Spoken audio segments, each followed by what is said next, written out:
m'a donné envie de lancer mon projet, c'est d'avoir travaillé dans le milieu du luxe et qui m'a fait rendre compte que les valeurs que je pouvais avoir sur le milieu de l'industrie textile, etc., c'était pas les miennes. Et du coup, j'ai voulu me lancer en pouvant mettre mes propres valeurs dans l'industrie de la mode, justement. Oui, alors moi je suis belge à la base.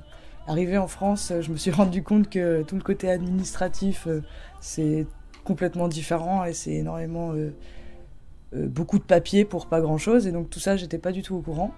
C'est la mission locale qui m'a fait me rendre compte de toutes les étapes administratives qu'il fallait que je passe pour pouvoir réussir à lancer mon projet. Et bien, la mission locale m'a apporté le groupement de créateurs, ce qui m'a justement apporté une vision plus claire sur toutes les étapes professionnelles et administratives qu'il faut lancer pour pouvoir réussir à lancer sa marque.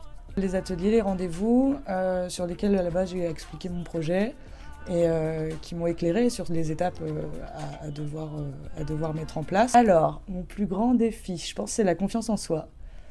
C'est compliqué en tant que n'importe quel jeune entrepreneur, je pense, à avoir de la confiance en soi. Et je pense que c'est mon expérience, l'expérience que j'ai pu avoir et les gens que j'ai pu rencontrer dans tout ça qui a pu m'apporter cette confiance en moi et de me dire que mon projet était réalisable. Justement de réussir à avoir cette confiance en soi, d'avoir pu rencontrer des gens qui m'ont apporté cette confiance.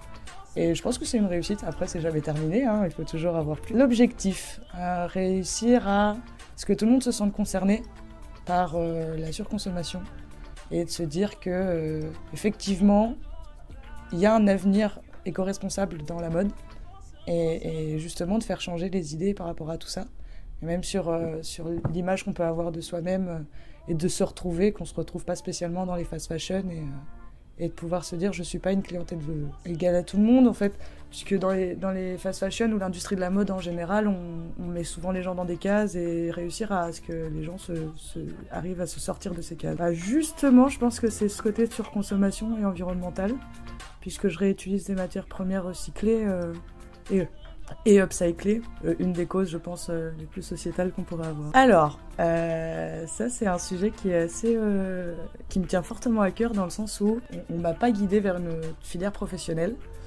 et de pouvoir dire à tout le monde que c'est pas en fonction de ses résultats qu'on doit être guidé sur des filières professionnelles qui nous conviennent pas et que tout le monde peut faire ce qu'il veut de sa vie en fait. Oui justement je dirais que c'était la période où on nous demande ce qu'on veut faire de notre vie à 15 ans, quand on nous dit ok t'as tel résultat, il vaut mieux que tu t'orientes vers tel endroit, et que ça me convenait pas du tout.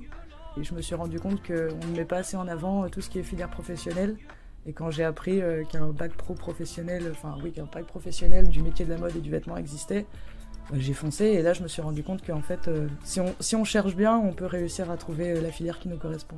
De toujours foncer vers ses projets et de pas écouter spécialement les paroles des autres qui essaient de nous guider vers un autre chemin, que si on a une envie on fonce. Justement si je pouvais aller dans des établissements scolaires, m'adresser aux jeunes et leur dire oui c'est pas en fonction de vos résultats justement que vous pourrez que vous devez voir votre avenir, tout est possible quoi. Justement sur le niveau inclusif, j'essaie pas de me fixer de clientèle, d'avoir une image de clientèle fixe dans le sens où je vise pas des jeunes, je vise pas des vieux, j'estime que tout le monde peut se retrouver dans mes créations et se sentir concerné quoi.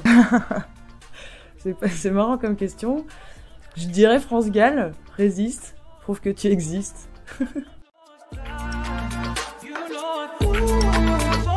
Awesome.